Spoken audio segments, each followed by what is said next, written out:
Sa mga oras na ito ay inyo pong katagpuin.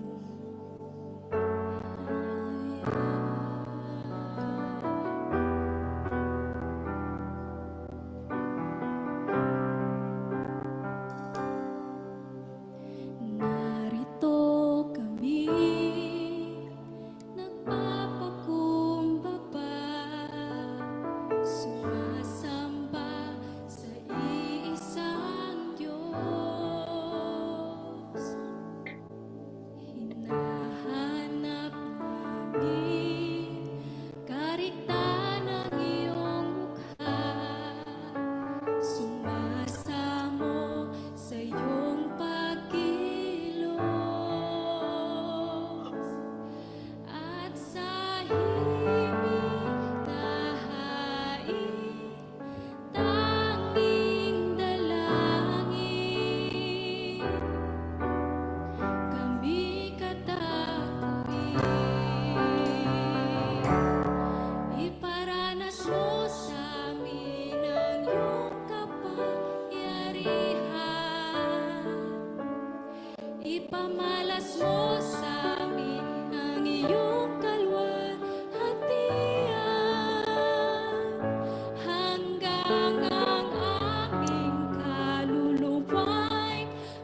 This morning, Lord, we acknowledge your presence.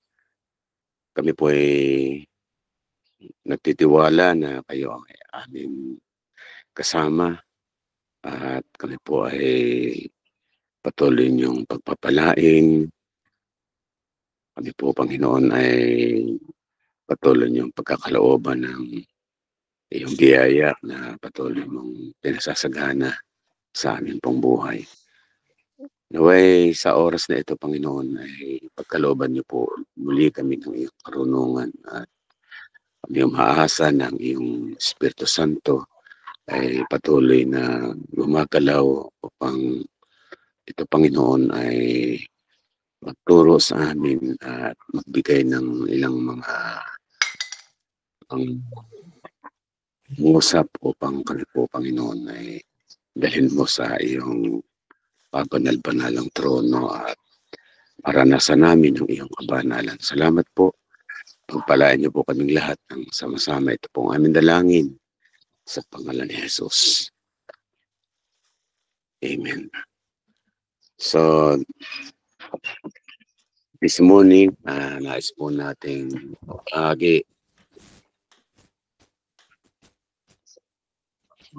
it's all about holiness.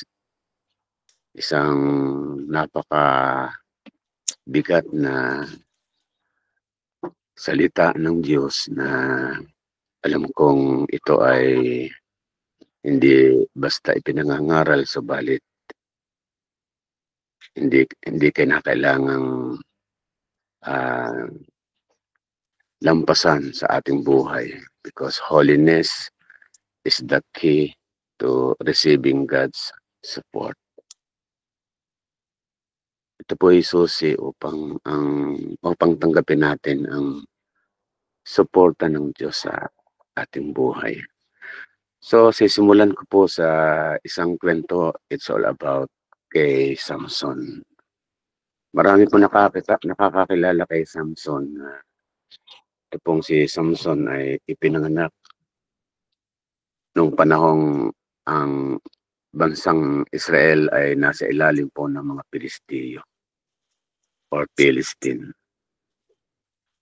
At makikita po natin na ito pong si Samson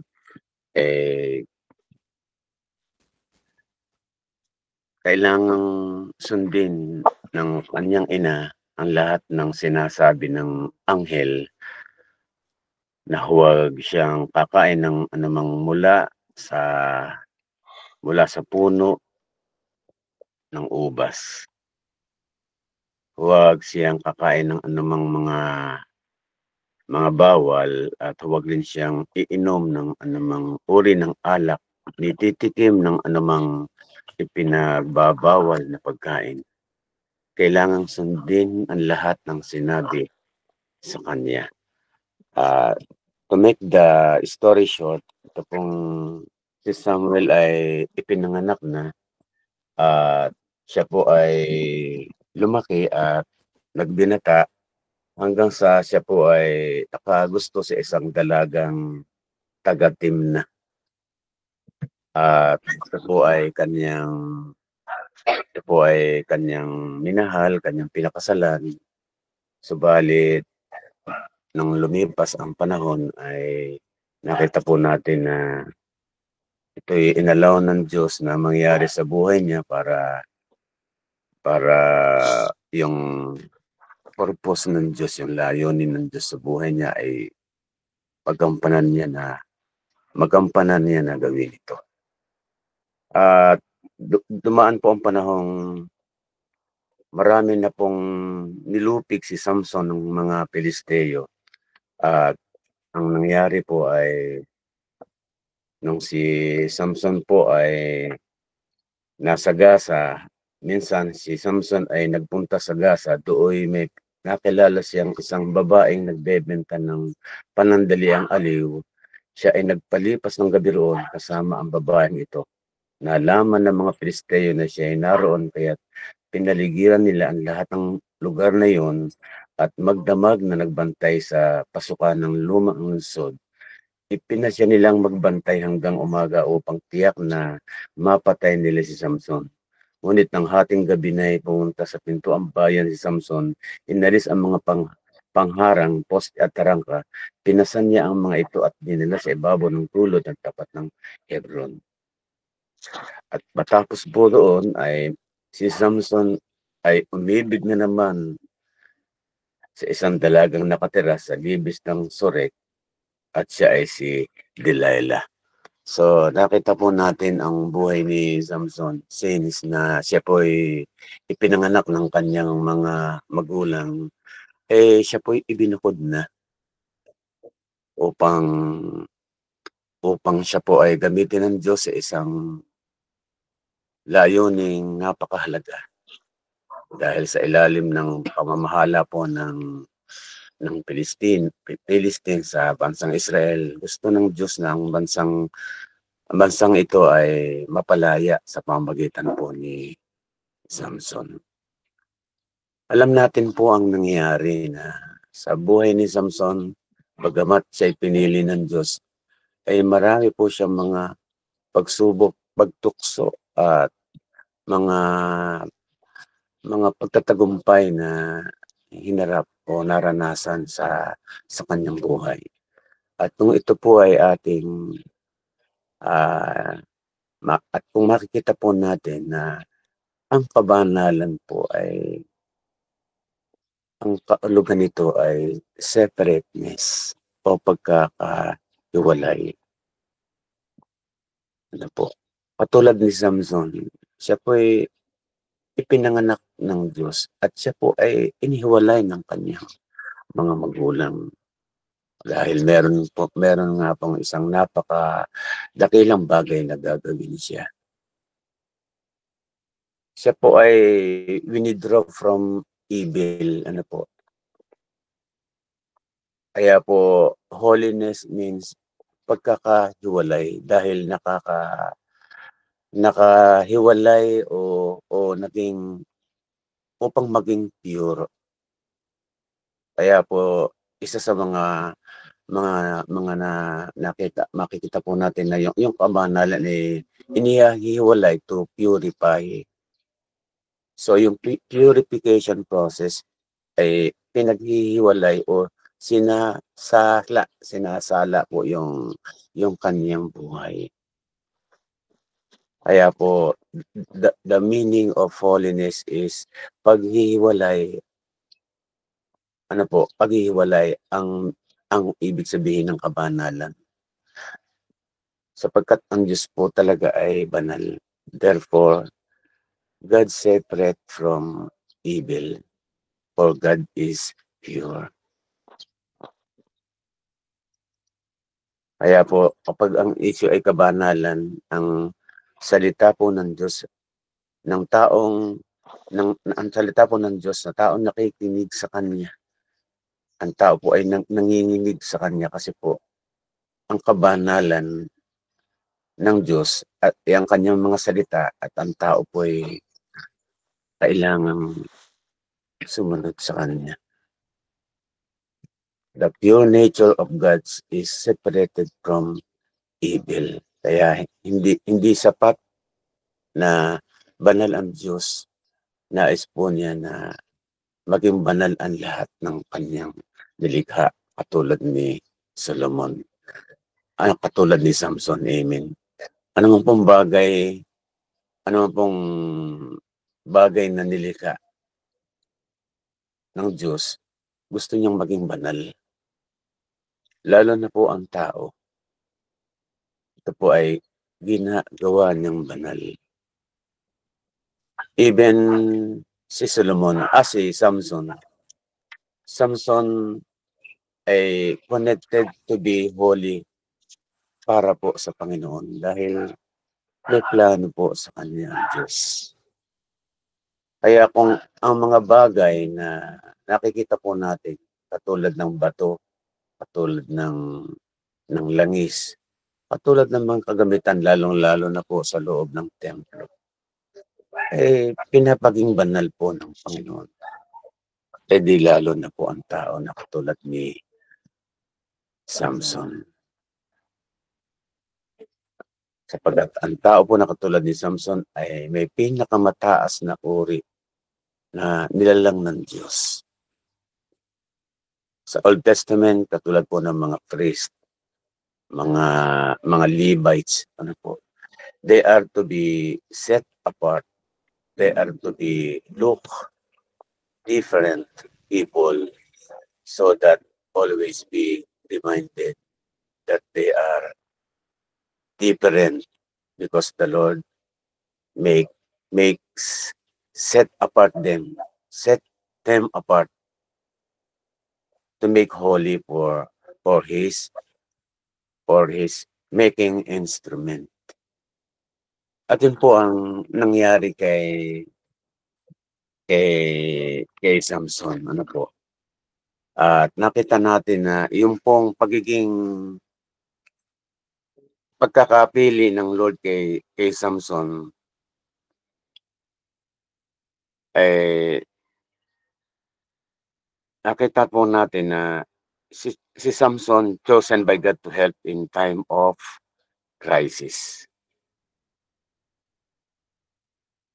Ginamit ng Diyos si Samson para po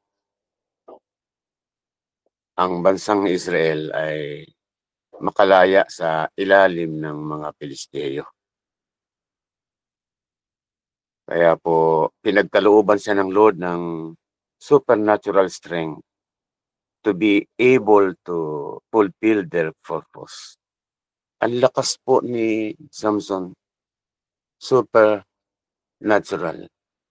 At kung atin pong titingnan, ang lakas niya talaga ay galing sa Diyos. At yung pong preservation ng kanyang buhay, yung preservation ng buhay niya, yun pong lakas niya yung produkto dahil ini-preserve ng Lord yung kanyang buhay. Kaya totoo po na ang kabanalan talaga ang susi para ang Diyos ay makakilos, ang Diyos po ay makapagbigay ng suporta at mga pangangailangan ng isang taong nagtitiwala sa Kanya at namumuhay at lumalakad ng may kabanalan. At nung pong panahon yun, God established non-negotiable limits of integrity for their lives. Kaya nga po, tinawag siya to bring freedom to the people. Kaya po, napakaganda na maintindihan po natin na ang kabanalan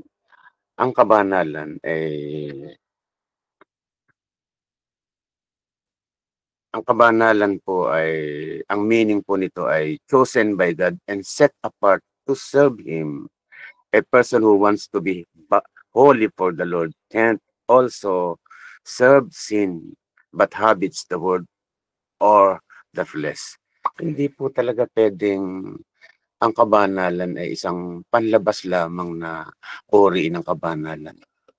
Ito po talaga ay panloob. Ang kabanalan po is to make a pure heart, isang pusong dalisay. Ano po, ito pong kabanalan ay isang katangian ng Diyos na nagre-reflect sa buhay po ng isang tao. Hindi lamang po dahil siya gumagawa ng mabuti, kundi dahil meron siyang pusong may banal na pagkatakot at meron siyang pusong ang puso po ay malinis at punong-puno ng integridad. Kaya ang tawag ko po doon ay panloob na kabanalan. Hindi po ito panlabas na kabanalan. Dahil si Samson po ay inihiwalay for service. Chosen by God for service.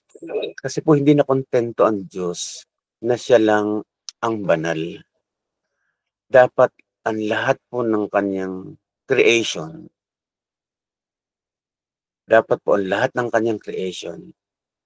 ay banal din. Kasi siya ay banal. Kaya po sa kabila ng ang tao po ay ginawang banal ng Diyos, binanal ng Diyos. Pero meron pong dyablo. Ang ginawa po ni Satan, nag-imbento po siya ng kasalanan na binili naman ng tao.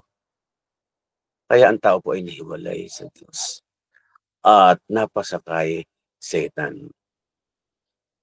Kaya po, ang tanong, nung panahon ni Samuel, nasaan siya? Ano, saan siya panig? Katulad din po natin ngayon, are you separated from God or join to God or join to Satan or joined with God, therefore separated with Satan? Minsan nagkakaroon po tayo ng identity like Samson, na ang kabanalan ng Diyos ay ninanais niya na marapat lamang na atin pong ipamuhay at marapat lamang na umuno, lumipat at maghawa sa buong creation. Kaya hindi po nakapagtataka na si Samson na tinirahan ng Diyos ay naging holy, naging banal, dahil siya po ay tinirahan ng Diyos. Sa panahon natin ito, the Holy Spirit dwell in us. Tayo po ay naging banal na katawan ng Diyos, banal na templo, sapagkat ang Holy Spirit po ay nasa ating puso. Kaya lang, hindi pwedeng magdadala ako ng problema o maghasik ng anumang mga kasalanan na o anumang mga kahinaan katulad ni Samuel para lamang mapaluguran ko ang aking laman. Kaya po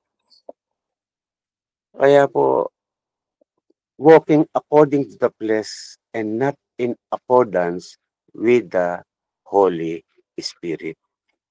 Kaya po pinayagan ni Samson na maging entry point ng kasalanan ay pinayagan po niya na nakapasok tuloy yung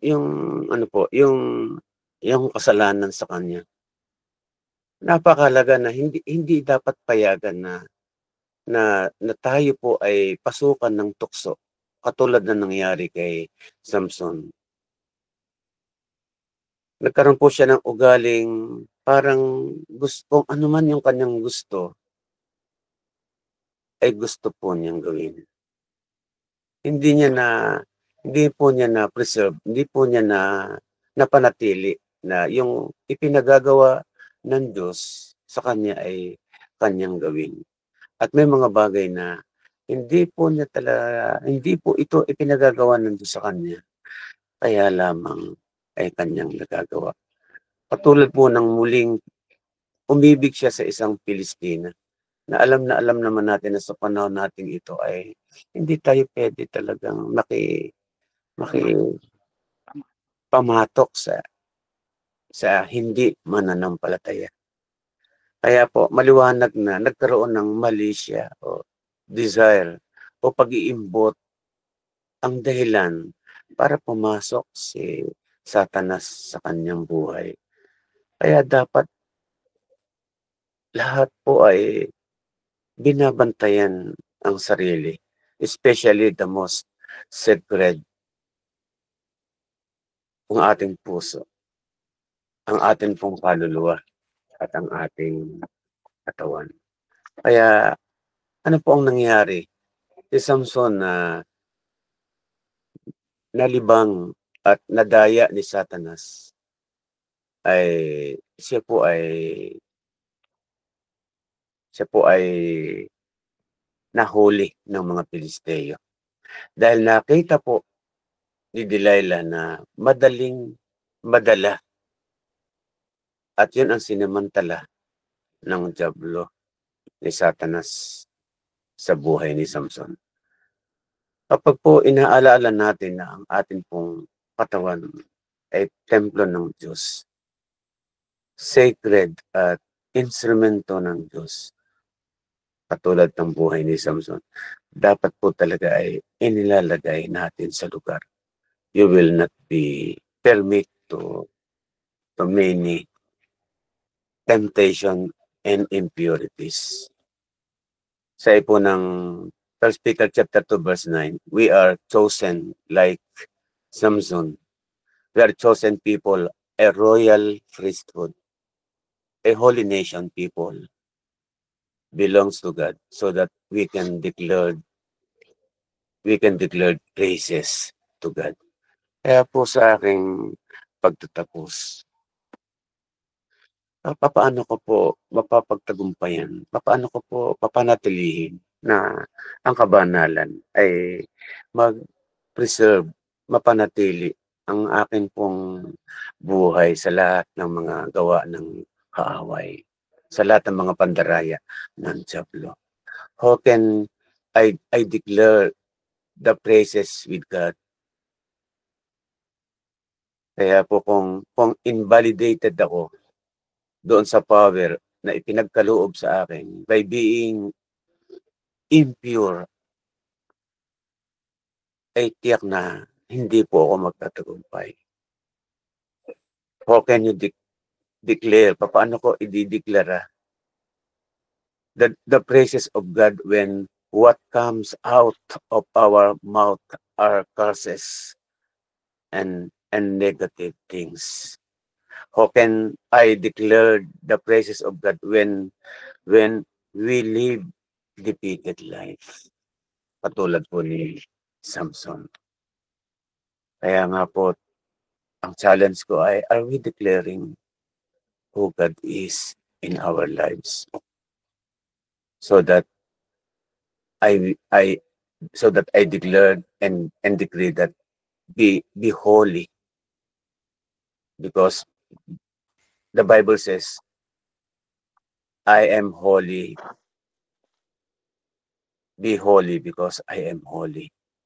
Kaya dapat po tayong magpusa na bumitaw at magtanggal ng mga bagay na dapat ipasok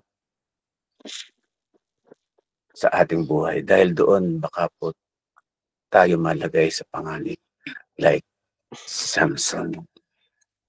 Tayo po ay templo ng Diyos. Paano tayo mag-isip, kung paano tayo buhay, at kung paano po tayo maglingkod sa Diyos upang gampanan natin kung ano yung kanyang pagtatawag at gawin kung ano yung pinagagawa ng Diyos. At higit po sa lahat, manatili tayo sa presensya ng Diyos sapagkat magagawa lamang natin ang lahat ng ipinagagawa ng Diyos kapag po tayo ay nasa kanyang presensya. So marami pong salamat at pagpalain po tayo ng ating Panginoon. Aming Diyos,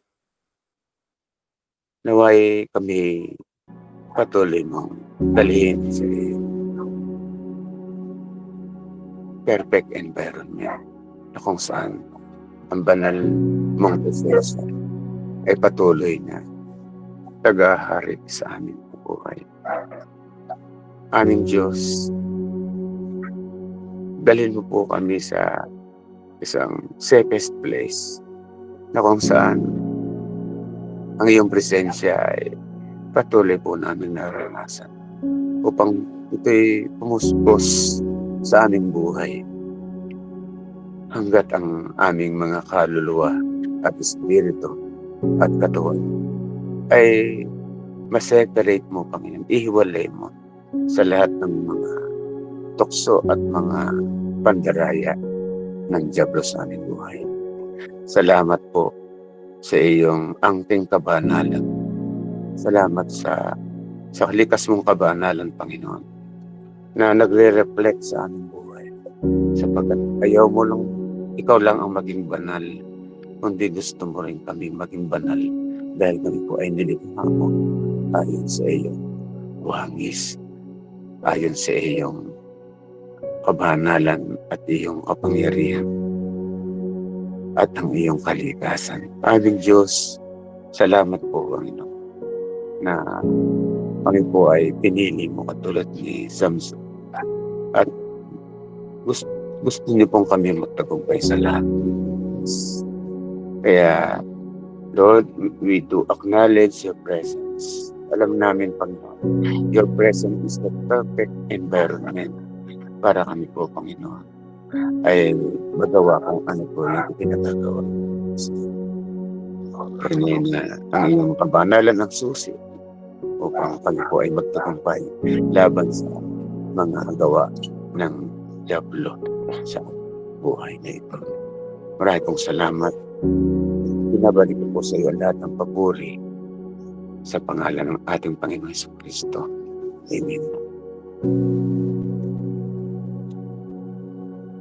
Panginoon, kami po ay itutuloy na natin sa iyo. Lord, salamat po sa buhay. Salamat po, Panginoon, pagkat ay dakila. Salamat, Panginoon, sapagkat ikaw po ang Diyos na makapangyarihan. Marami pong salamat sapagkat ikaw po ang Diyos na hindi nagbabago noon, ngayon at magpakailanman. Panginoon, kami po ay patuloy na lumalapit sa iyo, Panginoon, at idinadalangin, Panginoon, na ang tao po, Panginoon, ay magkaroon ng isang mapagpakumbabang puso, Panginoon. Lord, magkaroon ang tao, Panginoon, ng heart of repentance. Pagkatunay, O Diyos, na kami po ay, ang tao po ay walang magagawa kapag kami po ay hiwalay sa iyo, Panginoon. Lord, dalangin po namin, Panginoon, na makita ng tao, O Diyos, na hindi namin kayang mabuhay kung wala ka. Lord, makita po ng tao, Panginoon, na ang bawat isa ay makasalanan sa isip, sa salita at sa gawa, Panginoon. Lord, makita ng tao na wala po kaming kayang gawin kapag kami hiwalay sa iyo, na para po ang tao isang sanga na kapag hindi, Panginoon, nakakabit sa iyo ay matutuyo. Lord, makita ng tao na wala po iba kaming kailangan kundi ikaw sa aming mga buhay. Lord, makita ng tao na kami po ay limitado, pero ikaw po ay hindi. Lord, makita ng tao na kami ay mahina, Panginoon, at ikaw ay aming kailangan para kami ay magkaroon ng tunay na kalakasan, Panginoon. Lord, salamat sapagkat naniniwala po kami, Panginoon, na kapag nakita ng tao, nakita ng bawat isa ang mga bagay na ito, Panginoon, Lord, i-confess ng tao, Panginoon, ang forgiveness, Panginoon. Sapagkat, Lord, ang sabi mo sa iyong mga salita, Panginoon, if we confess, you will forgive us, O God. Kaya, Lord, naniniwala po kami, Panginoon, na hindi pa po huli ang lahat para sa buhay ng bawat isa. Hindi pa po huli ang lahat para sa mga taong hindi pa nakakakilala sa iyo. Na, Lord, isik namin, Panginoon, yung tunay na pagpapakumbaba. Isik namin, Panginoon, yung tunay na pagsisisi, Panginoon, sa buhay na ito. Lord, isik namin, Panginoon, na tunay na kami ay nagpapakumbaba, Panginoon, at wala pong ibang kayang gawin kapag kami hiwalay sa iyo. Lord, we can do nothing without you. Kaya, Lord, kami patuloy na idinadalangin ang bagay na ito, Panginoon. Kaya, Lord, salamat po, Panginoon. Let your will be done. Lord, let your will be done, Panginoon. Let your will be done. In Jesus' name. Amen. Patuloy po tayong dalangin sa umagang ito. Sabi ko dito sa Efeso 1 verse 4, at sa ating pakikipag-isang ito, hinirang na niya tayo bago pa nilikha ang sanlibutan upang maging banal at walang kapintasan sa harapan niya. Yes, Lord. Hallelujah. Lord, salamat Lord sa umaga ito, Panginoon, sa panibagong pagkakataon, Panginoon, sa biyaya ng buhay, biyaya, Lord, ng inyong salita na amin muling narinig, Panginoon, at tinuturo sa amin. Habang kami, Lord, ay nagpapatuloy, Panginoon, na malapit sa inyong paglilingkod, ilangin namin, Panginoon,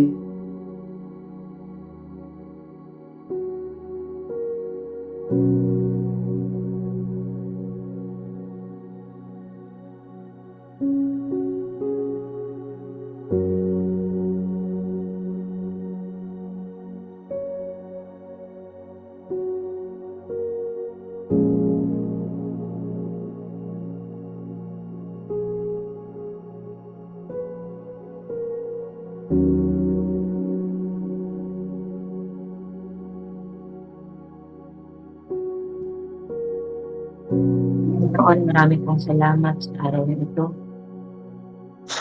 Salamat, Panginoon, sa buhay ng bawat isa at sa aming mga puso na laging nagnanais na maranasan ka sa aming mga buhay.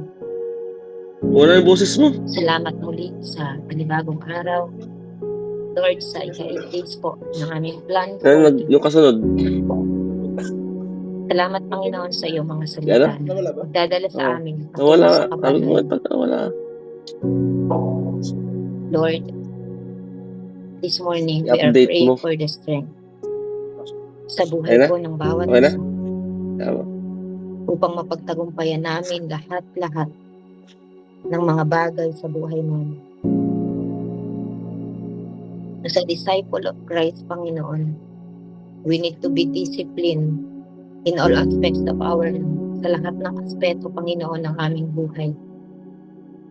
Lalo-lalo na po sa aming mga spiritual na buhay. Ilagay mo po sa aming mga puso ang strong desire to engage in spiritual discipline. Panginoon, napakahirap po ng bagay na ito para sa mga taong katulad namin. Lord, naniniwala kami na kapag kami ay iyong disipulo, Panginoon, kami po ay tuturuan. Hindi mo po hahayaan na hindi po namin mapagtagumpayan ang mga bagay na ito. Panginoon, ang tunay na disipulo ni Kristo ay disiplinado. Kaya naman ang kalakasan at pagnanais ng aming mga puso na patuloy mo pong ibinibigay sa buhay ng bawat isa ay gamitin namin to overcome all the challenges sa mga trials at sa mga temptation po na maaari pa namin harapin sa mga darating na araw. Hayaan mo po, Panginoon, na maging disiplinado kami, lalo na sa larangan ng pananalangin, sa pagdalo at pagkakaroon ng mga life groups, sa pakikipag-fellowship, at lalo't higit, Panginoon, ay sa aming mga personal devotion na tunay na magdadala sa amin patungo sa paglago at sa kabanalan ng aming mga buhay. Lord, we are not just a member of church. Hindi lang kami basta miyembro, Panginoon, na maaari lang dumalo kung kailan namin gusto. We are not just a member lang, Panginoon, na maaaring maging dahilan upang gawin lang namin ang mga bagay na kaya lang naming unawain at gawin lang ang mga bagay na kung saan lang kami komportable. Lord, proud kami, Panginoon, sabihin na kami ay isang disipulo mo. Kaya naman, Lord, handa po kami magpasakop sa iyo at magpadisiplina. Sapagkat naniniwala kami, Panginoon, na ito lang ang tanging paraan na makapagdadala sa amin patungo sa isang banal na pamumuhay. Ang pagiging disipulo mo, Panginoon, ang tanging paraan upang kami ay mag-grow patungo sa holiness na pinakaayaw ng mundo. Lord, we trust in you. lalo tigit, Panginoon, nagtitiwala kami sa iyong mga pangako na kailanman hindi mo kami iwan, hindi mo kami pababayaan. Panginoon, kasama ka namin sa journey ng aming buhay. Mula sa pagdidisiplina hanggang sa pagbabago. And from glory to glory, Panginoon, alam po namin na mapapagtagumpayan po namin ang bagay na ito. Help us, Lord. Hindi po namin ito kaya ng mag-isa. Hindi po namin ito kaya, Panginoon, sa sarili namin kalakasan. Kaya, Lord, sa mga oras na ito, naniniwala ako na hindi aksidente, Panginoon, yung mga ganitong plano mo, Panginoon, yung mga ganitong strategy mo, Panginoon. Naniniwala ako na ito po ay mabisang kaparaanan mo upang sa ganun ay akayin mo kami, Panginoon, sa mga bagay na hindi pa po namin kayang mapagtagumpayan sa aming mga buhay. Turuan mo kami, Panginoon, kung paano maging banal, kaaya-aya sa iyong harapan. Sapagkat ito, Panginoon, yung tunay na disipulo, Panginoon. Ang tunay na disipulo ay disiplinado at kayang talikuran, Panginoon, lahat ng minamahal ng mundo. At isa na dito, Panginoon, ang kabanalan. Kaya, Lord, pinagkakatiwala po namin sa iyo ang aming mga buhay. Cover us with your holy blood, Panginoon. Maging sa buhay ng aming mga pamilya, sa buhay ng mga taong malalapit sa amin, Panginoon.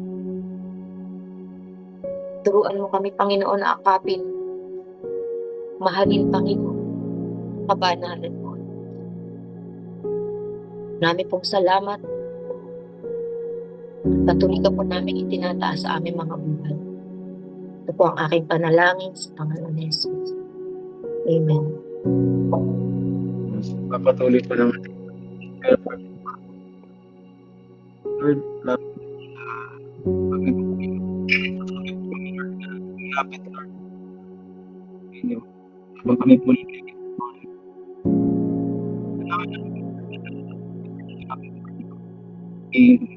hindi dahil sa paggawa namin nagagawin banal. At alam namin, Panginoon, na kami ay makasalanan, Lord, sa inyong harapan.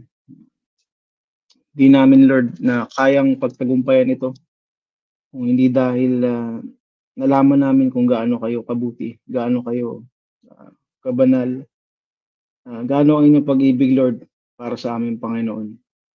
Kaya, Lord, sa umagang ito, dalangin namin, Lord, na bigyan nyo kami, Lord, ng desire na may align, Lord, yung aming kaisipan, yung aming pagnanasa, yung aming mga kilos, pananalita,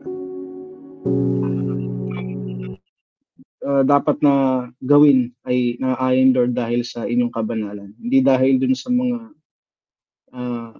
sa pansarili namin, Panginoon. Katulad, Lord, sa buhay ni Samson, Panginoon.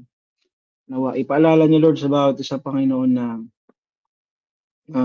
maging example ito, Panginoon. Na makita namin na ang paglayo, Lord, sa inyong presensya ay focus sa amin para manghina kami. Makakabuti para sa amin na inyong mga lingkod. Kaya, Lord, ibang kami po, Lord, nawa, Lord, pag nag-umpaya namin, Lord, yung aming mga kanila, yung aming mga pribadong buhay, Panginoon, na maaaring meron kaming, Lord, na mga bagay na alam namin na hindi nakakalugod sa inyong Panginoon. Ano, Lord, ang bawat sa Panginoon na ito ay iwasan, ito ay nagkumpayan, ito ay mas kapitan. Kayo ang mas unahin, hindi yung mga bagay na para alis na kami.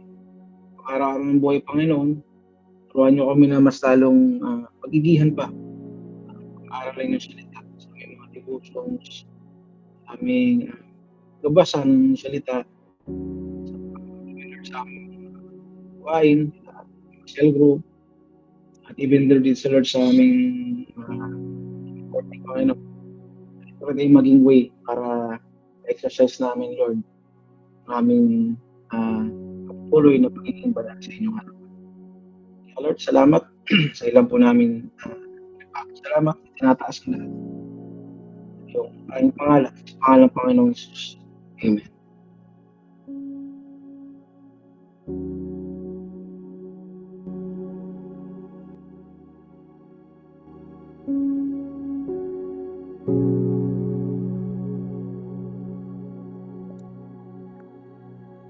As Father, in the last days, you said you will pour out your Spirit, and the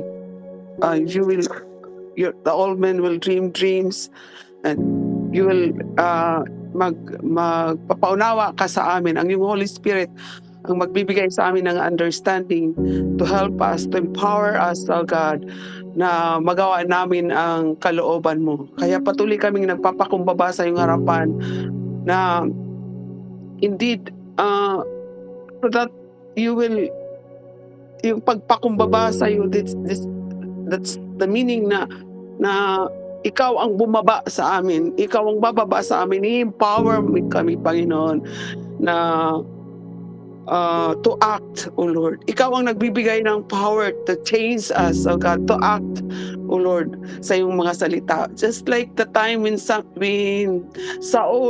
ay nag-alanganin siya, Panginoon, sa kanyang puso. You were the one who changed the heart of Saul. That nung first, Panginoon, na pagkapili mo sa kanya, change mo yung heart niya, Panginoon, na sumunod sa iyong kalooban. Kaya, thank you. Right now, we ask for your power, O God, to rest upon each one of us, O God. Lalo na sa iyong mga servant, O Lord, kami at doon sa mga pinili mo pa na mahahayo namin, Panginoon. That your Holy Spirit will be the one to minister to us, O God, and that your Holy Spirit will empower us to act upon your word. Thank you for this opportunity that as we continually to ask, to seek, to knock at your door, you will be there to answer us, to open the door for us, and to, as we seek you, O Lord, you will be there, O Lord, to give us knowledge of who you are, and that empowerment, O Lord, that comes from you, you will empower us to act. Thank you. In Jesus' name I pray. Amen. Amen. Amen. Amen.